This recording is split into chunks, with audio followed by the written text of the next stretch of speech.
Hi guys, it's Debbie. 2017 has been the year in which I finally got to see many concerts. Unfortunately, due to work, economic reasons, lack of means of transport and general bad luck, I have hardly ever managed to see any concerts throughout my whole life. But this year I was fortunate enough to see many of my idols live in concert, and I would like to share these moments with you. Some of the tickets to these events were either gifts I made or received, and I have learned that often enjoying an experience can be worth much more than a simple physical gift. The first concert was Patti Smith at the Teatro Filarmonico in Verona back in Italy. Patti Smith has been active since the 70s. She is particularly famous for pieces like Gloria, People Have the Power, Because the Night. She is now 70 years old, but she absolutely rocked our socks off. She was spitting off the stage, leather boots up on the speakers, hands up in the air, swearing and preaching about society and living free. And the venue was this very posh Baroque theatre, and it was wonderful suddenly seeing everybody rushing out of their seats to gather under stage and dance along. The concert was quite short as it lasted just over an hour, but it was a truly amazing experience. Patti Smith explained that some of the songs we heard that night were actually written by her over half a century ago. It was a once-in-a-lifetime moment.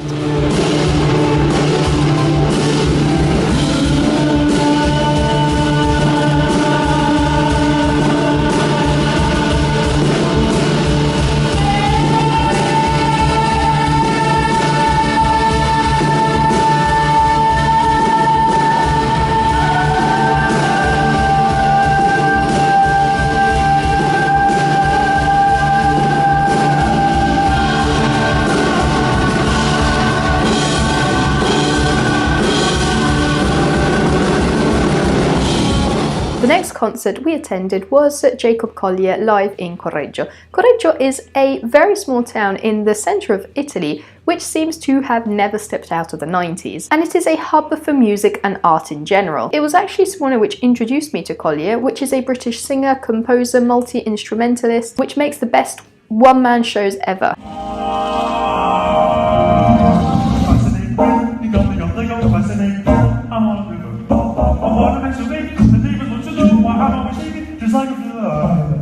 Each morning I get up with the sun.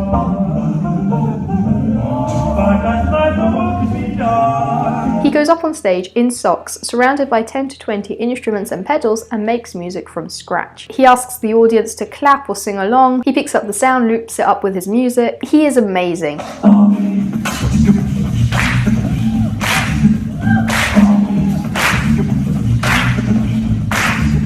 I think that each and every one of his performances and his concerts are unique moments that can never be replicated. He's 23 years old, he's already won 2 Grammys, signed up with Quincy Jones's company. He is a true talent. We saw him in a relatively small theatre, and I think we were lucky to see him just before his fame really burst out. We also got to meet him after the concert, we chatted a bit, we took photos with him, he signed the music we bought, and he was really nice and kind with us. The next concert we attended was my birthday present, and that was Hans Zimmer live in Milan. You know me, I'm an absolute fan of Zimmer, of all of his work, of all of his soundtracks. I cried through the concert, I bought his merch, and it was one of the best evenings of my life.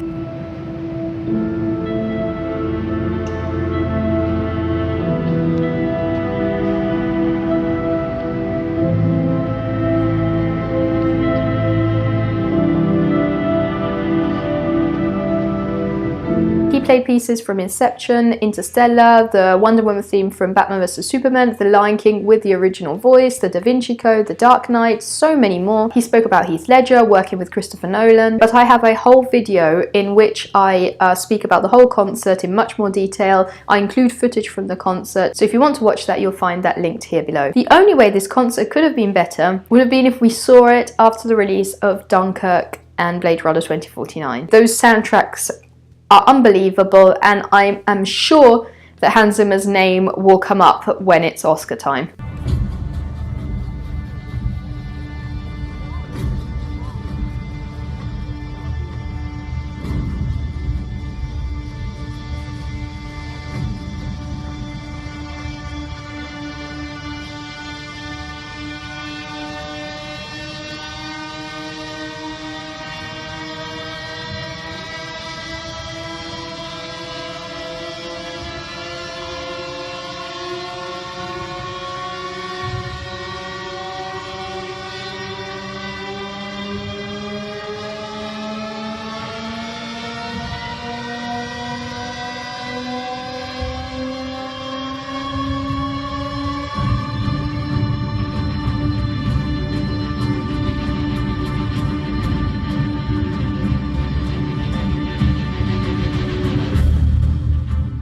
Following Hans Zimmer was Marilyn Manson's concert in Villafranca, a small town close to Verona, again in Italy. This is the only concert we attended that did not have assigned seating. It was inside a castle and we queued up for hours to be right up at the front. I believe that both Simon and I agree that this was the worst concert we saw this year. I understand that if you attend a Marilyn Manson concert, you're not supposed to expect an audience of elderly people sitting in their foldable camping chairs clapping onto the music. But the situation at the Manson concert was absolutely out of control. There was intense security at the entrance. I believe we weren't even allowed to bring water in. There were sniffer dogs, police everywhere, because it was right after the Ariana Grande concert and it was right in the middle of everything that was going on last year with the terror attacks. But once we were in, the situation was totally dangerous and out of control. There were people which were visibly under the influence. They were physically hurting, hitting, pushing, and everybody that was under the stage that had queued for hours and hours was slowly forced to leave because people were starting to get seriously hurt and security did nothing. I just saw one woman being dragged away, but because she needed urgent care because she was either overdosing or she was totally drunk. Manson was fine. He did a great show. He did nothing totally exaggerated.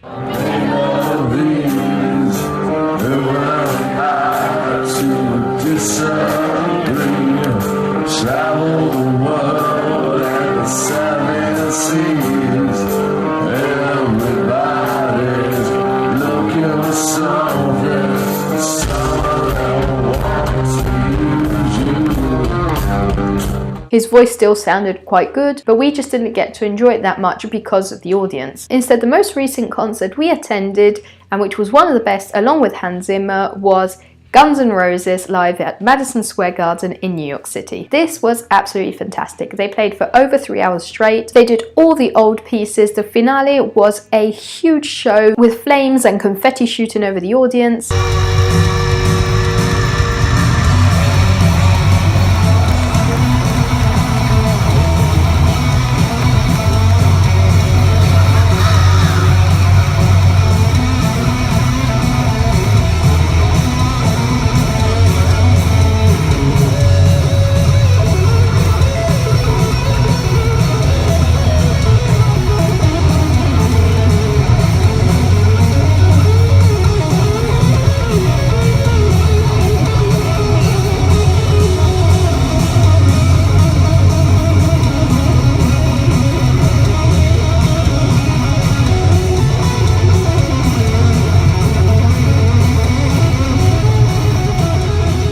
Slash and his guitar were mind-blowing. If you want to watch more complete footage from the show, I've uploaded to my channel and you'll find the links down below. And a thing I want to say is that Axl's voice was absolutely amazing. I don't care about people that say he's not hot anymore. Look at him now, so fat and gross. Guys, he's nearly 60 years old and he's screaming "Sweet Child of Mine" at the top of his lungs in leather boots with flames shooting out behind his back in front of a crowd of tens of thousands of people. I personally cared more about enjoying the concert rather than complaining about how he used to look 30 years ago.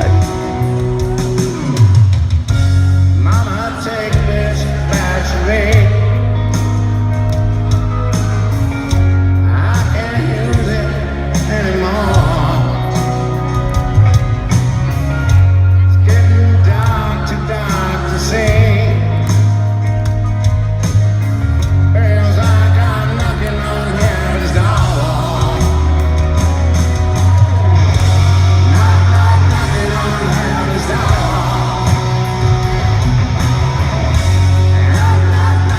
What I appreciated most about this show is that the band included some of their less famous pieces, but they did it in a way that wouldn't bore the audience that didn't know them. They really made a show out of the big hits, carrying them on even for over 10 minutes, and at the same time they managed to include the less known songs by keeping them short but good. And that was everything for 2017. Hopefully there will be many more music events in 2018. I hope you enjoyed this video. Remember, you'll find all the links down below to the various songs and the Hans Zimmer video. If you like, feel free to subscribe and I'll see you soon. Bye!